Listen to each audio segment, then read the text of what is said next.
은혜 받으실 하나님 말씀은 민수기 9장 1절로 우리 23절. 자, 오늘 민수기 강의 12번째 광야를 지나는 법, 이와 같은 제목으로 말씀 함께 나누도록 하겠습니다. 잠시 복습하겠습니다. 지난주에 이런 교회면 좋겠다라는 제목으로 설교했습니다.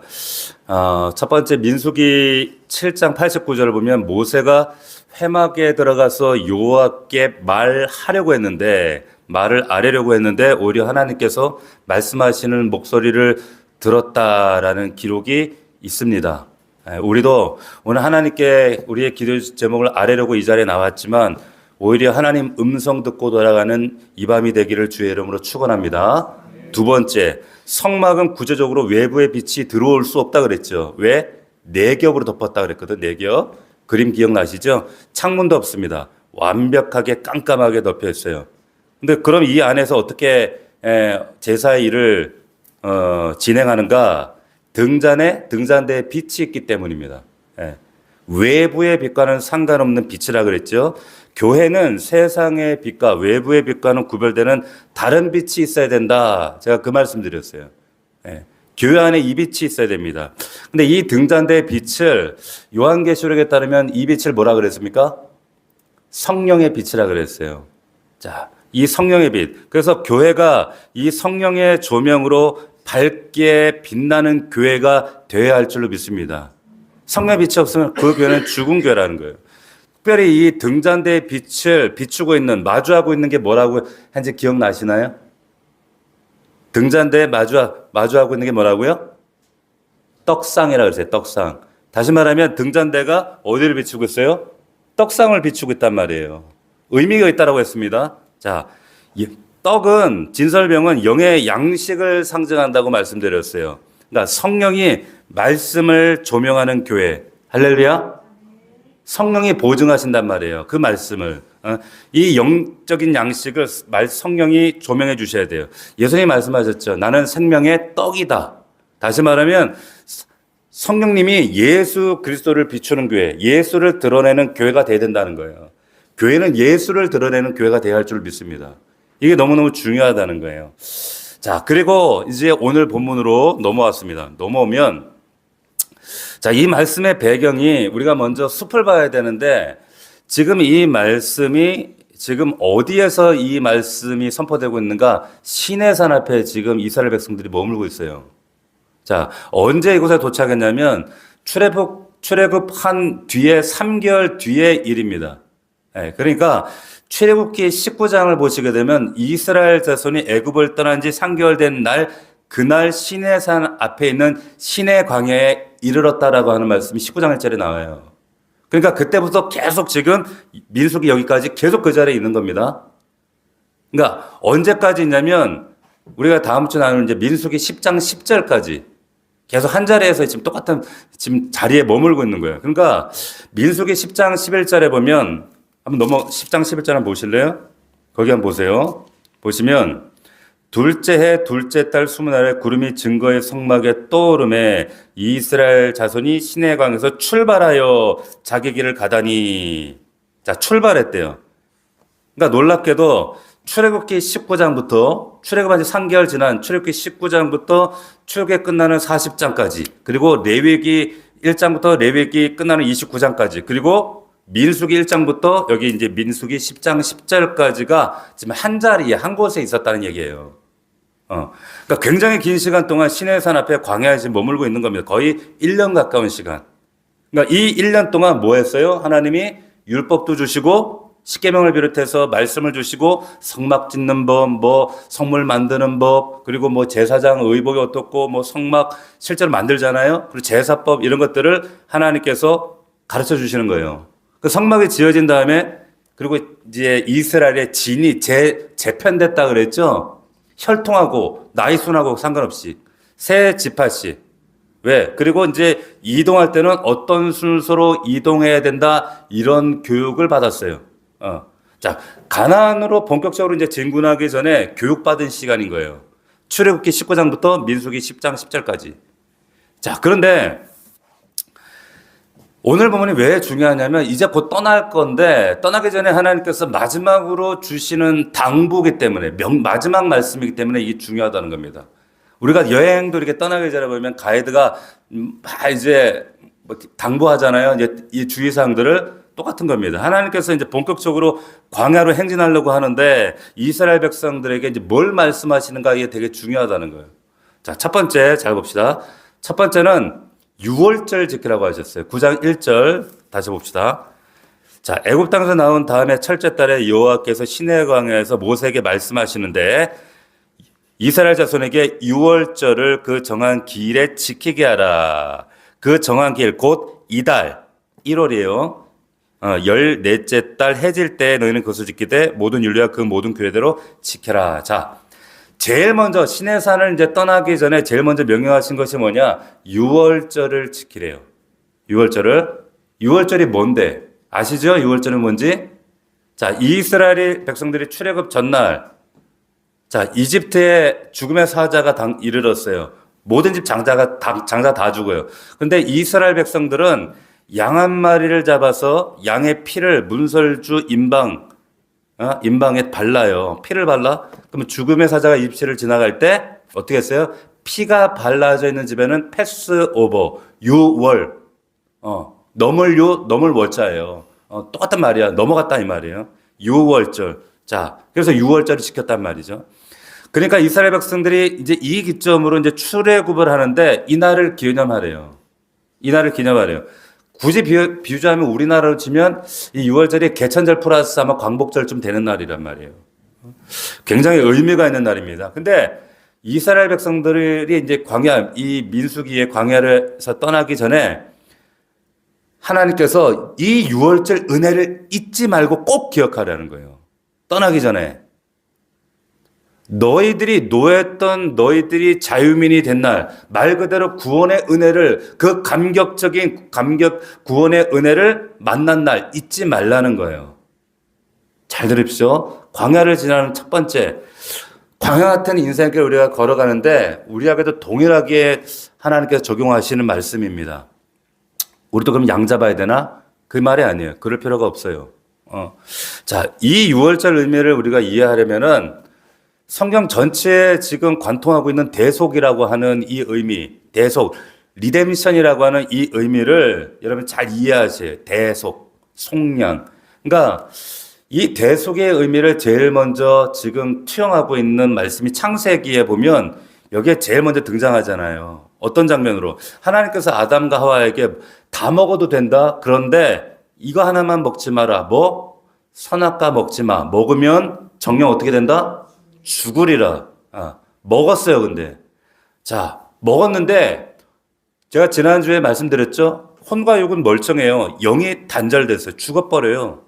근데 그와 동시에 죽음의 증상이 나타나는데 수치감이 왔어요. 인간 안에 있는 두려움과 수치심은 여기서 오는 거예요.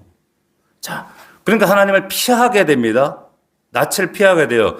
전에는 벌거벗었는데도 멀쩡했는데 이때부터 수치심을 가져요. 여러 가지 영적인 의미가 복합적으로 나타나는 거예요.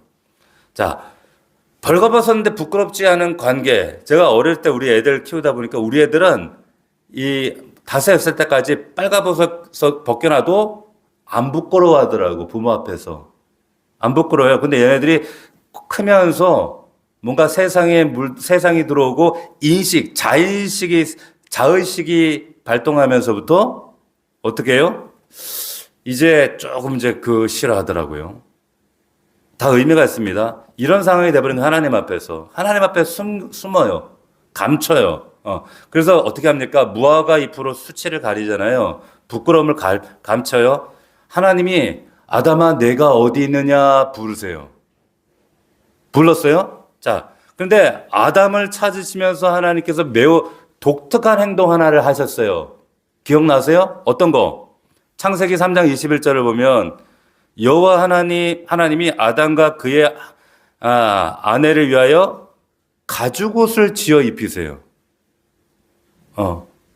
갑자기 뜬금없이 가죽옷을. 자, 그러면 질문을 해야 돼. 이 가죽옷이 어디서 나와요? 그냥 동물에게서만 나옵니다, 이게. 그렇다면 이 아담과 하와의 이 수치를 영적인 수치감을 없애기 위해 덮어주기 위해 그날 죄 없는 동물 하나가 죽었다는 얘기예요. 어떤 동물인지는 안 나와요. 그리고 그걸 어떻게 하셨어요? 덮어주셨어요. 덮어줘. 이스라엘 이 히브리 개념 가운데 덮는다는 의미는 용서해 준다는 개념, 용서의 개념이에요. 덮어줬어요. 자, 원래 하나님이 죽는다 그랬어. 선악과 먹으면 죽는다 그랬어요. 근데 아담과 하와가 지금 근데 벌벌 떨고 있어요. 왜? 죽어야 되니까 이제. 죽어야 되니까. 근데 죽지 않았어요. 영이 단절되고 죽었단 말이에요. 근데 죄의 결과로 아담과 하와가 죽어야 되잖아요. 죽어야 되는데 아무 죄 없는 어떤 동물 하나를 호출해서 아마도 양이지 않을까? 그 양을 대신 죽여버리신단 말이에요. 이 양이 피 흘립니다. 이 양 가죽으로 이들의 허물을 덮어버리는 거예요. 자, 이게 대속이에요, 대속. 그러니까 창세기 3장에 등장하는 동물은 아담과 하와라는 개인의 죄를 대신해서 죽었어요. 자, 근데 이 대속의 원리가 또 이제 출애굽기로 가면 12장에 또 나오죠. 자, 우리가 나누는 이 6월절, 이날 한 양이 이제 집집마다 가족을 대신해서 이 양이 죽어요. 가족을, 개인이 아니라 모두가 죄인, 이스라엘 백성들, 이집트 사람들 다 죄인이야. 그런데 아무 죄 없는 양 한 마리가 집을 대신해서 양이 죽는 거예요. 왜? 죄의 싹은 사망이니까. 하나님 말씀이 그러니까. 그러니까 이집트 사람만 죄 지은 게 아니거든. 이스라엘 사람들 백성 죄인이야. 근데 어떻게 살았느냐? 대신 죽은 거예요. 대신 죽었어. 그래서 이 출애굽기 12장에 등장하는 6월절의 양은 한 가족의 죄를 대신해서 죽은 양입니다. 이 개념이 이제 레위기로 더 확장되면 이렇게 발전해요. 어떻게 발전하는가? 이스라엘 민족에게 하나님이 욤키프라는 것을 발동하세요. 그게 뭐냐면 대속죄일이라는 날이에요. 그러니까 1년에 한 번 아무 죄 없는 짐승 하나를 잡아다가 민족의 죄를 전가시켜 버리는 거예요.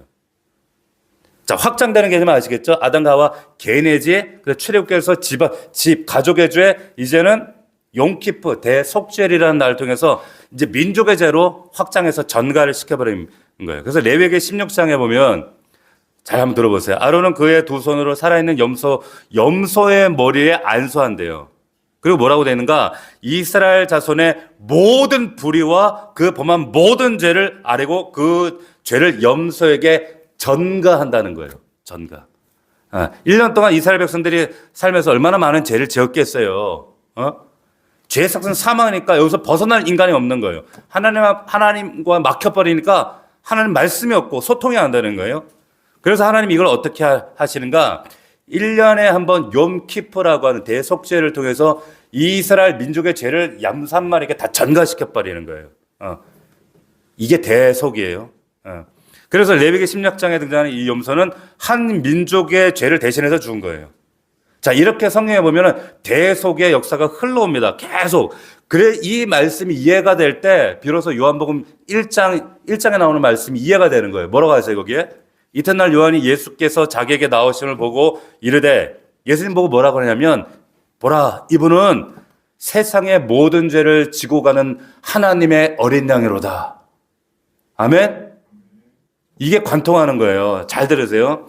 창세기 3장의 이 양은 아담과 하와라고 하는 개인의 죄를 대신해서 죽었어요. 출애굽기 12장에 등장하는 6월절 양은 이제 한 가족을 대신해서 죽었어요. 레위기 16장에 등장하는 염소는 민족의 죄를 대신해 죽었어요. 근데 예수 그리스도는 온 세상 죄를 대신해서, 아멘? 저와 여러분들의 죄를 대신해서, 저주를 대신해서 죽었음을 믿으시길 바랍니다. 우리가 이걸 믿는 거예요. 그래서 사도 바울이 선언하잖아요. 고린도전서 5장 7절에 우리의 6월절 양 곧 그리스도께서 희생이 되셨다. 대속이 됐단 말이에요. 자, 보세요. 우리도 죄 짓잖아요. 죄에 자유한 사람이 어제도 죄 짓고 오늘도 알게 모르게 죄 짓고. 자, 그런데 이 모든 죄를 대신해서 예수께서 대속하셨다는 이걸 우리가 믿는 거예요. 그 모든 저주와 모든 허물과 모든 멸망을 예수께서 깨뜨리셨다. 파괴하셨다. 우리를 자유케 하셨다는 거. 그래서 여러분 광야 같은 인생길을 걸으면서 우리가 꼭 기억해야 될 것이 뭐냐? 우리를 위해서 죽으신 이 십자가의 은혜를 이걸 감격을 기억하는 거예요. 할렐루야. 이거 잊지 말라고 지금 첫 번째로 지금 당부하는 겁니다. 광야를 지난 첫 번째. 자, 그런데 6월절을 지키라고 하면서 지금 하나님께서 뭘 기대하시는 거냐면 근본적으로 말씀하시는 것은 신앙의 전수입니다. 왜냐하면 출애굽기 그 12장 6월절 나오는 그 말씀을 보게 되면 이렇게 기록되어 있어요. 뭐라고 되어 있는가? 이후에 너희의 자녀들, 다시 말하면 후손이 묻기를 하나님이 이런 걸 예상하셨어. 기대하셨어. 뭐라고 하는가? 이 6월절 그 예식을 매년 반복하면서 자녀들이 물을 거 아니에요. 아버지, 어머니 이거 뭐 하는 거예요? 물을 거 아니에요. 물으면 그 물음을 기대하시고 그럴 때에 대답해 주래요. 뭐라고? 너희는 이르기를 여호와의 유월절의 제사라. 여호와께서 애굽 사람에게 재앙 내리실 때에 애굽에 있는 이스라엘 자손의 집을 넘어사 유월하사 우리의 집을 구원하셨느니라 하라. 이렇게 가르쳐 주라는 거예요. 이걸 당부하시는 거예요. 다시 말하면 유월절 의미를 상기시키래요. 자녀들에게. 대속의 의미를 상기시리. 너네가 구원받았다는 거 알려주라는 거예요. 구원의 의미 알려주라는 거예요. 그러니까 하나님이 유월절 준사라고 하시는 그 당겨진 의미는 뭐냐? 숨은 뜻은 여기 있는 겁니다. 신앙이 전수되길 바라시는 거예요. 다음 세대가 왜 중요하냐? 신앙이 전수되길 바라시는 거예요. 마지막 남은 자를 향해 가시는 겁니다. 광야 같은 우리가 인생길 걸어가자 하루하루 사는 게 정말로 참 얼마나 힘든지 여러분들의 삶과 앞으로 우리 이 나라 민족의 삶이 우리 자녀들은 더하지 않겠습니까? 근데 이 광야 같은 인생길을 걸어갈 때 먼저 우리가 해야 될 것은 뭐냐면 십자가 은혜를 기억할 뿐만 아니라 자녀들에게 구원의 의미, 이 은혜를 가르쳐 주라는 거예요. 상기시켜 주라는 거예요. 전수해 주라는 거예요. 이런 은혜가 있기를 축원합니다.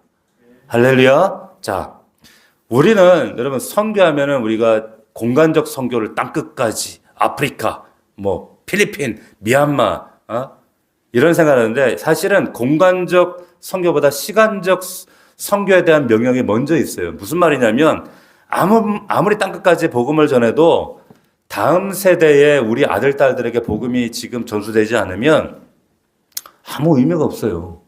우리가 나중에 하나님 앞에 어떻게 얼굴 들겠어요.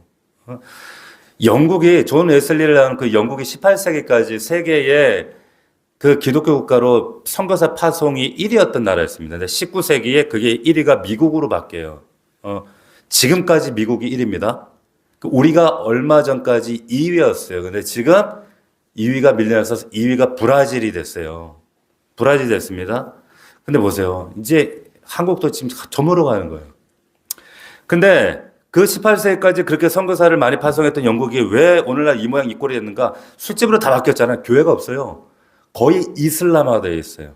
이슬람화. 영국에서 선교하고 오신 그 선교사님을 지난주 만났는데 그러더라고. 교회가 없어요. 교회가 없대요. 정말 거의 그냥 심각한 교회가 없는 게 심각한 게 아니라 교회가 있던 자리에 다 이슬람 사원이 들어왔대요. 너무 심각하다. 그래서 이런 책이 있어요. 영국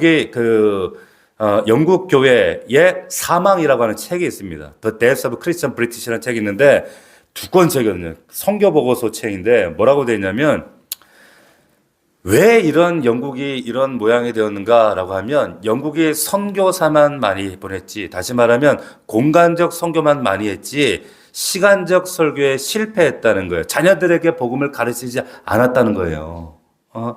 아무리 많은 선교사 보내면 뭐 하겠어요? 자기 아들, 딸들 등잔 매치 어둡다고 아들, 딸들은 복음을 알지 못하는데. 그러니까 여러분 선교에도 두 가지 차원이 있어요. 공간적 차원의 선교가 있고 시간적 차원의 선교가 있습니다. 그러니까 선교사도 두 종류가 있어. 공간적 선교사만 있는 것이 아니라 시간적 선교사도 있어요. 공간적 선교사들 교회예요. 그분들 때문에 우리가 지금 이 자리에 있는 거예요. 우리나라가 이렇게 사실 복받은 민족이 된 거예요. 그런데 보세요. 모든 부모가 시간적 선교사입니다. 할렐루야. 이거 잊어버리시면 안 돼요. 너무너무 막 절절하게 애절하게 여러분 기도하셔야 되는 것은 우리 아이들이 복음을 만나야 돼요. 복음을 만나지 않고 하나님은 어떤 수많은 이방신들 중에 하나겠지라고 하는 그런 믿음, 그건 믿음이 아니죠. 그런 신념이 믿음이라고 착각하게 두시면 안 된다는 거예요. 나만 자매될 것이 아니라 우리 자녀들에게 이 믿음이 전수될 수 있도록 기도하시기를 축원합니다. 자, 근데 오늘 본문이 굉장히 또 의미 있는 것이 중요한 것은 뭐냐? 보세요. 9장에 보면 재미난 이야기 지나갈 수도 있는데 이런 얘기가 나와요. 뭐냐면 유월절을 지켜야 되는데 피치 못한 사정으로 지키지 못하는 사람들이 있다는 거예요. 여기 민수기 뭐냐면 9장의 6절에 보면 그래요. 자, 9장 5절에 보세요. 그들이 첫째 달 14째 날 해질 때에, 그러니까 6월절 1월 14일에 시내왕에서 6월절을 지켰으되 이스라엘 자손이 여호와께서 모세에게 명령하신 것을 다 따라 행했대요. 다 지켰어요. 다 지켰다는 거예요. 1월 14일에. 근데 6절에 보면 그 사람들 중에 누구 몇몇은 말하자면 상을 당했다는 거예요. 상을. 시체로 인해서 부정하여져서 6월절을 그날 지키고 싶었는데 못 지키는 사람들이 있었나 봐. 못 지킨 사람들이. 이들이 안 지킨 게 아니라 지키고 싶었는데 못 지킨 것뿐이에요. 아시겠어요? 자, 이들이 근데 기특하게 모세를 찾아와서 물어요. 묻는 거예요. 물어야 돼요. 하나님께 묻든지 아니면 목사에게 찾아오세요. 리더에게 잘 물어야 됩니다. 자, 9장 6절을 잘 보세요. 그때에 사람의 시체로 말미암아 부정하게 되어, 그러니까 유월절을 안 지킨 게 아니라 못 지킨 사람들이 있었는데 그들이 그날에 모세와 아론 앞에 이르러 그에게 이르되 우리가 사람의 시체로 말미암아 부정하게 되었거니와 우리를 금지하여 이스라엘 자손과 함께 정한 기일에 여호와께 헌물을 드리지 못하게 하시면 어찌함이니까 이렇게 얘기한 거예요. 쉽게 말해서 우리가 안 지킨 게 아니고 지키고 싶어도 못 지켰는데 그럼 우리는 어떡하라는 얘기입니까? 이해가 되세요? 이런 질문이 들어온 거예요. 그때 모세가 어떻게 말해요? 기다려라. 내가 하나님께 물어볼게. 자, 그래서 모세가 이 문제를 가지고 하나님께 묻는데 하나님께서 놀라운 얘기를 하세요. 놀라운 얘기. 자, 9절 12절을 보시면 여호와께서 모세에게 말씀하여 이르시되 이스라엘 자손에게 말하여 이르라. 너희나 너희 후손 중에 시체로 말미암아 부정하게 되든지, 잘 보세요. 이유들을. 먼 여행 중에 있다 할지라도 다 요 앞에 마땅히 유월절을 지키래요. 지켜야 돼. 아시겠어요? 그런데 보세요. 잘 보세요. 여기가 중요해. 둘째 달 14째 날 해질 때 그거 지키래요. 뭔 말인지 아시겠어요? 원래 유월절이 몇 월 며칠이라고? 1월 14일에 지키는 게 원칙이란 말이에요. 근데 지금 둘째 달, 그러니까 그날 장례식이었던 시체를 만졌던 아니면 타국에 여행 가게 돼서 멀리 가게 돼서 그날을 지킬 수 없다면 언제 지키래요? 2월 14일. 그 말이야. 여러분이 발렌타인데이로 알고 있는 그날 지키래. 그날 지키라는 거예요. 그날. 두 번째 6월절 그때 지켜도 좋다는 거예요. 저는 이 말씀 들으면서 굉장히 저는 우리 하나님을 더 좋아하게 됐어. 사랑하게 됐어. 왜? 우리 하나님의 이 융통성을 보세요. 우리 하나님의 이 융통성. 저는 신앙생활 하면서 이 융통성 없는 사람들 때문에 너무 힘들어. 아시겠어요? 네? 보세요. 하나님도 융통성이 있으시다니까. 왜? 마음이 얼마나 지키고 싶은데 못 지킨 거잖아요. 이거는 못 지킨 거잖아요. 안 지킨 게 아니에요. 착각하지 마세요. 안 지킨 것과 못 지킨 건 달라요. 여긴 분명히 못 지킨 겁니다. 어쩔 수 없이. 그래서 하나님이 야 그래? 그러면 2월 14일에 지켜도 좋아. 라고 말씀하시는 거예요. 할렐루야. 우리 하나님 얼마나 좋으셔. 얼마나 유연하셔. 자, 여러분 그 히스기야 왕이 됐을 때 나라가 우상 숭배하고 엉망진창이 됐잖아요. 그래야 6월절을 다시 회복하자, 지키자고 그랬는데 그래서 1월 14일 6월절 지키려고 선포를 했더니 제사장 숫자가 모자라. 백성들에게 통제했더니 그때는 뭐 또 카톡 문자가 있는 시대도 아니잖아요. 알렸더니 1월 14일에 다 못 모인대. 못 모인다는 거야. 그래갖고 히스기야가 어떻게 하냐면 이 민수기 오늘 이 9장을 근거로 2월 14일 날 지키자고 하는 말씀이 나와요. 역대하 30장 13절 제가 대신 읽어드릴게요. 둘째 달에 2월 달에 백성이 무교절을 지키려 하여 예루살렘의 마음에 모이니 매우 큰 모임이라. 무리가 일어나 예루살렘에 있는 제단과 향단들 우상들 모두 제거하여 기리돈 시대에 던지고. 잘 들어보세요. 이때도 둘째 달 14째 날 2월 14일에 6월절 양을 잡은 거예요. 네? 그럼 보세요. 하나님이 야 너네 왜 1월 14일에 안 드리고 2월 14일 지켰냐고 뭐라고 했는가? 아니에요. 30장 26절에 보면 예루살렘에 큰 기쁨이 있었으니 이스라엘 왕 다윗의 아들 솔로몬 때로부터 이러한 기쁨이 예루살렘에 없었더라. 그때에 제사장들과 레위 사람들이 일어나서 백성을 위하여 축복하였으니 그 소리가 하늘에 들리고 그 기도가 여호와의 거룩한 처소 하늘에 이르렀더라. 할렐루야. 굉장히 중요한 거예요. 그럼 잘 들으세요. 6월절이 원래 몇 월 며칠이라고요? 1월 14일. 그게 원칙이에요. 원칙. 예. 근데 드리고 싶은데 정말 피치 못한 사정으로 드리지 못한 사람들. 드리고 싶은데 못 드리는 사람들을 위해서 하나님이 좋아. 그러면 2월 14일에 드려도 돼. 안 드려도 돼가 아니에요. 드려야 돼. 드려도 돼. 건너뛰었어요? 안 떼었어요? 건너 안 떼었어요? 반드시 드려야 되는 겁니다. 자, 그러면 우리한테 한번 적용해 봅시다. 자, 우리가 굉장히 민감한 문제예요. 왜? 우리가 또 주일 성수라고 하는 문제가 있기 때문에 잘 보세요. 하나님 앞에 나와야 되는 게 원칙입니다. 말씀에 근거해서. 자, 그런데 이건 박 목사의 사견이 아니에요. 말씀에 근거하는 겁니다.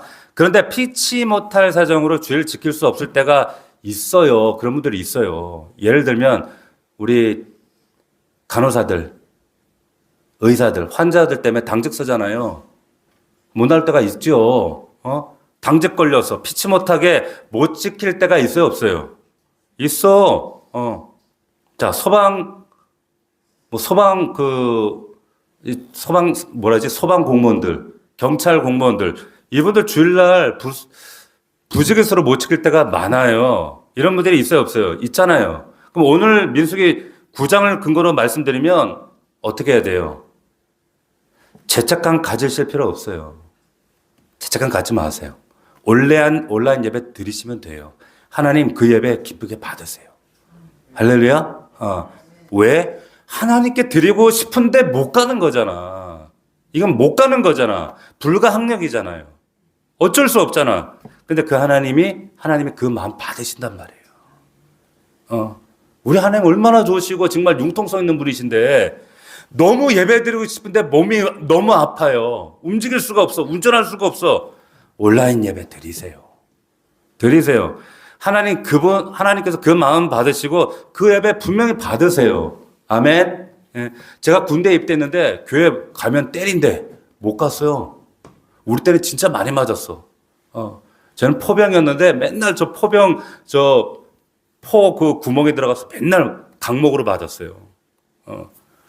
그런데 못 가잖아요. 그러면은 그냥 화장실 혼자 앉아서 짬밥도 없어요. 화장실 앉아서 혼자 찬송가 속으로 부르고 혼자 기도하고 혼자 그리고 말씀 보고 예수님으로 기도합니다.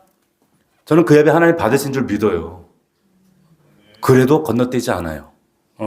근데 여기서부터 잘 들으세요. 중요한 것은 마음이 어디 있느냐라고 하는 겁니다. 마음이. 예? 드리고 싶은데 드리지 못해서 온라인 예배 드리는 것과 이번 주에 해변으로 가야 되니 주여 해변으로 임하소서 하는 것은 다른 거예요. 아시겠어요?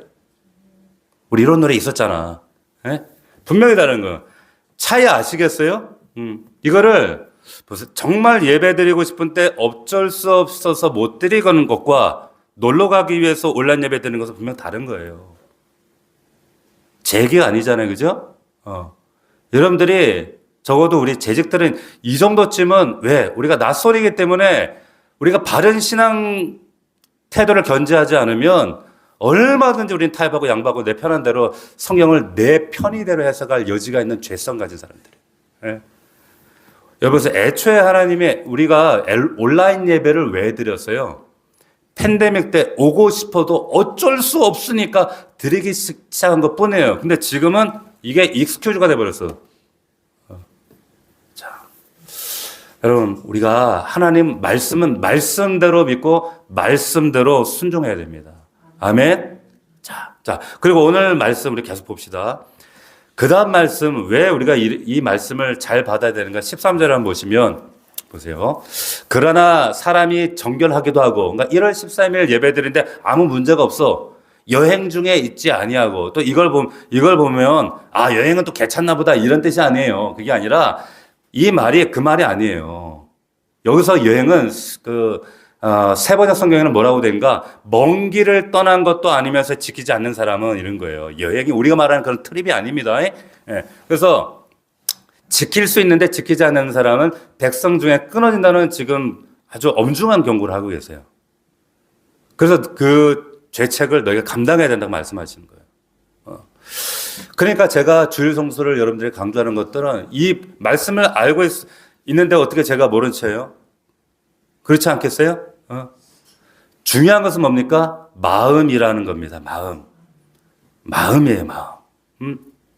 정말 드리고 싶은데 어쩔 수가 없는데 하나님 그 마음 아시잖아요. 왜 모르시겠어요?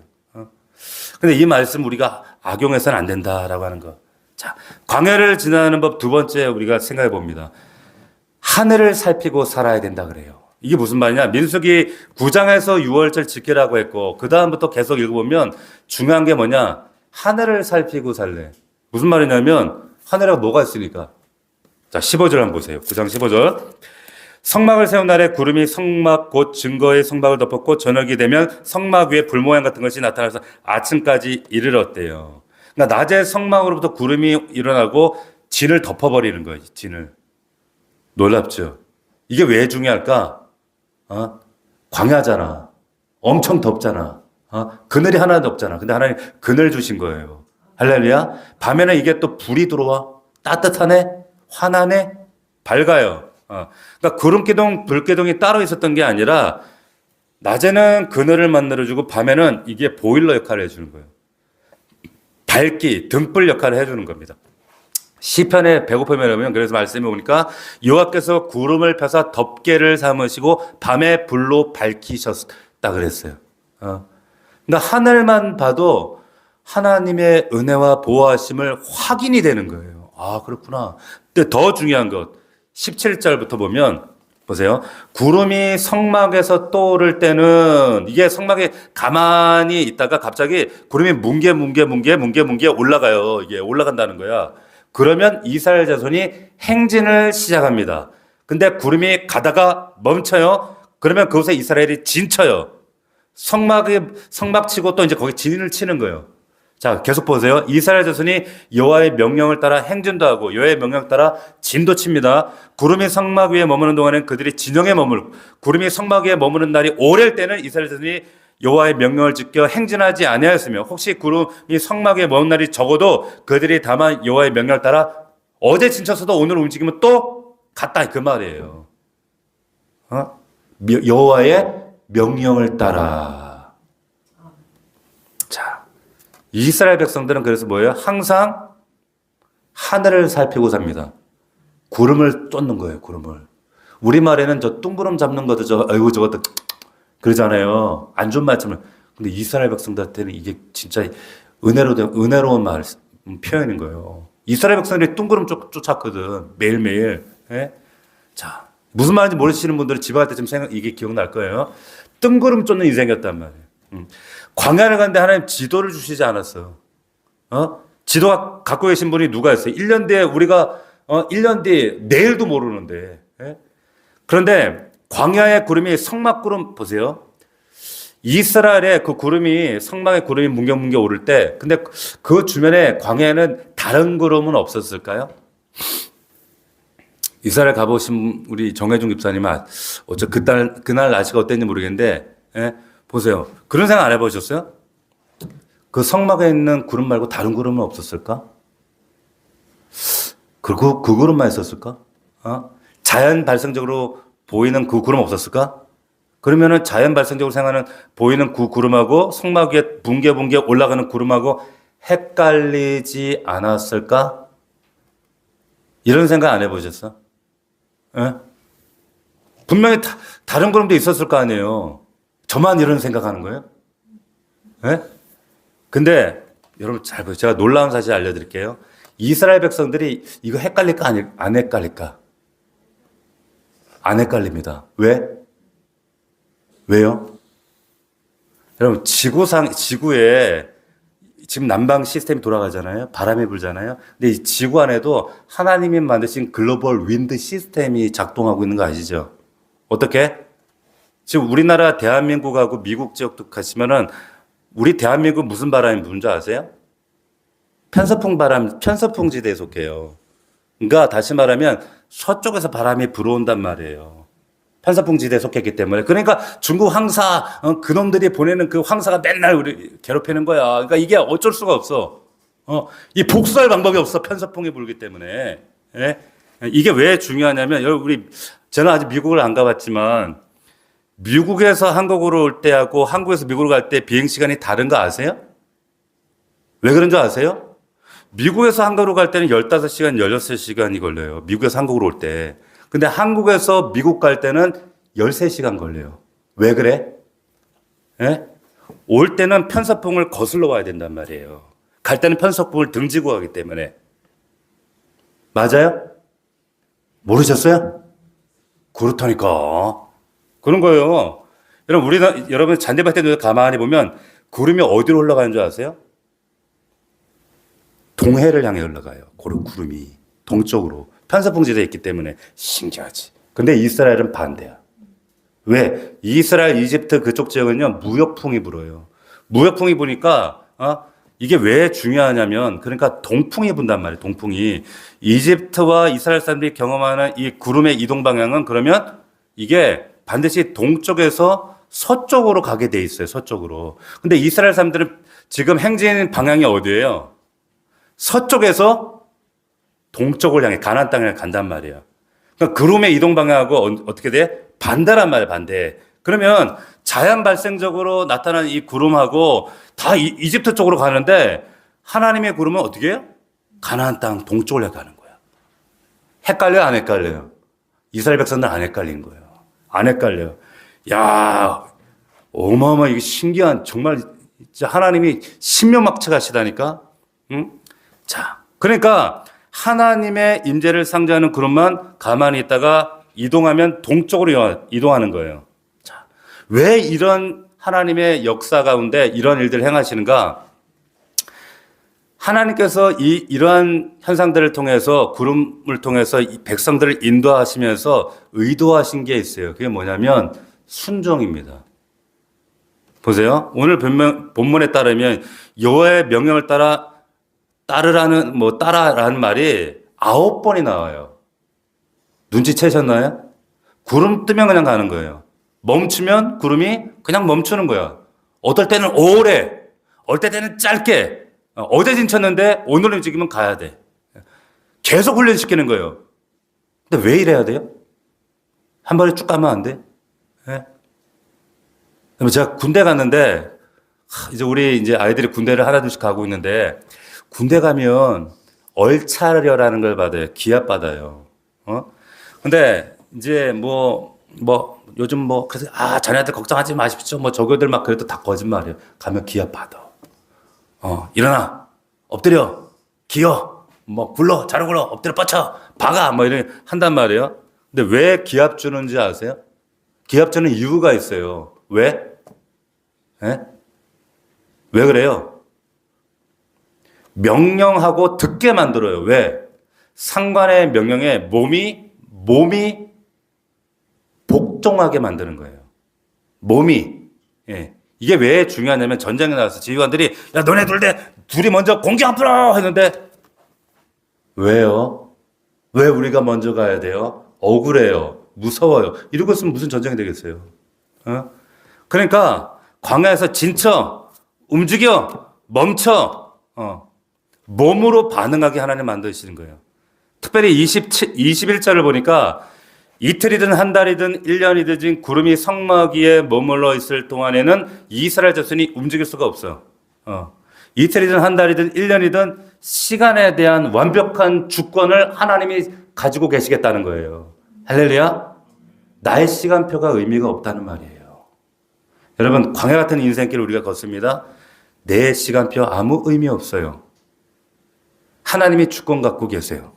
아멘. 네. 이 사실이 얼마나 중요하냐. 여러분, 이틀이든 한 달이든 1년이든 멈추게 하신다는 것은요, 하나님 관심은 이스라엘 백성들과 다르다는 걸 말씀하는 거예요. 보세요. 이스라엘 백성들은 가나안 땅에 빨리 들어가는 게 유일한 바람이요 목적이었어요. 그죠? 근데 하나님 거기에 별로 관심이 없어요. 하나님 가나안 땅에 들어가는 게 목적이 아니라 빨리 들어가는 게 목적이 아니야. 그러니까 1년 동안 머물게 하지. 예? 왜? 이스라엘 백성들은 빨리 들어가는 게 목적이지만은 하나님은 순종하는 백성으로 만드시는 게 목적이에요. 차이 아시겠어요? 예. 뒤에 민수기 13장에 보면 정탐꾼 얘기 나오잖아요. 어떻게 하세요? 38년 동안 말 안 들어가고 38년 동안 하나님 돌려버리신단 말이에요. 뺑뺑이. 왜? 들어가는 게 목적 아니거든. 순종하는 백성 만들지 않으면 들여보내봤자 사고 칠 거 뻔해요. 아무 의미 없어요. 자, 우리 인생에 한번 적용해 봅시다. 광야라는 인생길에 하나님이 우리 목적지에 우리는 빨리 당도하고 싶어. 성공이라는 목적지에 빨리 당도하고 싶어요. 근데 하나님 거기에 관심 없으세요. 우리를 순종하는, 말씀에만 반응하는 그런 하나님 백성으로 만들고 싶으신 거예요. 순종이 먼저예요. 그래서 너희는 가만히 있어 너희 하나님됨을 알지어다. 할렐루야. 근데 우리가 제일 못하는 게 가만히 있는 거잖아요. 내가 움직여야 되잖아. 내가 뭔가 해야 되잖아. 근데 내 비좁은 시각으로 그 비좁은 시야를 가지고 이 작은 이 두뇌 한 주먹도 안 되는 이 머리 가지고 판단하지 말고 하나님이 결정하시는 것이 결국에 옳구나. 그것이 언제나 옳구나. 더디 인도하시는 것 같아도 그 하나님이 반드시 가장 빠르게 인도하시는구나. 아멘? 그게 옳은 거예요. 자, 세 번째, 광야를 지나는 법 세 번째, 23절입니다. 23절을 보면 곧 그들이, 우리 같이 읽어봅시다. 시작. 곧 그들이 여호와의 명령을 따라 진을 치며 여호와의 명령을 따라 행진하고 또 모세를 통하여 이르신 여호와의 명령을 따라 여호와의 직임을 지켰다는 거예요. 여러분, 반복되는 말씀 보이시죠? 네. 또 하나 중요한 건 이 순종 훈련 받으면서 이 사람들이 손 놓고 있었던 거 아닙니다. 각자 맡긴 직임을 지켰어요. 사명 감당했어요. 여러분, 사명을 가볍게 여기시면 안 됩니다. 광야 같은 인생께 하나님 나를 더디 인도하시는 것 같지만 우리가 충성하면 맡은 일 잘 감당할 때에 하나님께서 우리 인생, 광야 같은 인생도 책임져 주십니다. 할렐루야. 자, 말씀 마치겠습니다. 세 가지, 광야를 지나는 법 세 가지. 첫 번째, 구원의 은혜, 이 6월절의 은혜, 대속의 은혜 잊지 마세요. 이 감격을 늘 기억하셔야 돼요. 6월절 어린 양 대신 예수 그리스도의 십자가 묵상 계속. 그 십자가 계속 내 안에, 내 영혼에 각인돼 버려야 돼. 각인돼. 자녀들에게 이 구원의 은혜를 전수하세요. 두 번째, 하늘 보고 사세요. 하늘. 무슨 말이에요? 구름 기둥과 불 기둥 보고 사는 거예요. 그분의 인도에 순종하고 사세요. 그러면 말씀 따라가야 돼. 말씀을 들어야 돼. 세 번째, 맡겨진 사명 직임 잘 감당하세요. 여러분, 목자든 안수집사든 집사든 어떤 직임이든 이 사명에는 하나님의 거룩한 부르심이 있습니다. 할렐루야. 맡은 자에게 볼 것은 충성이라고 했어요.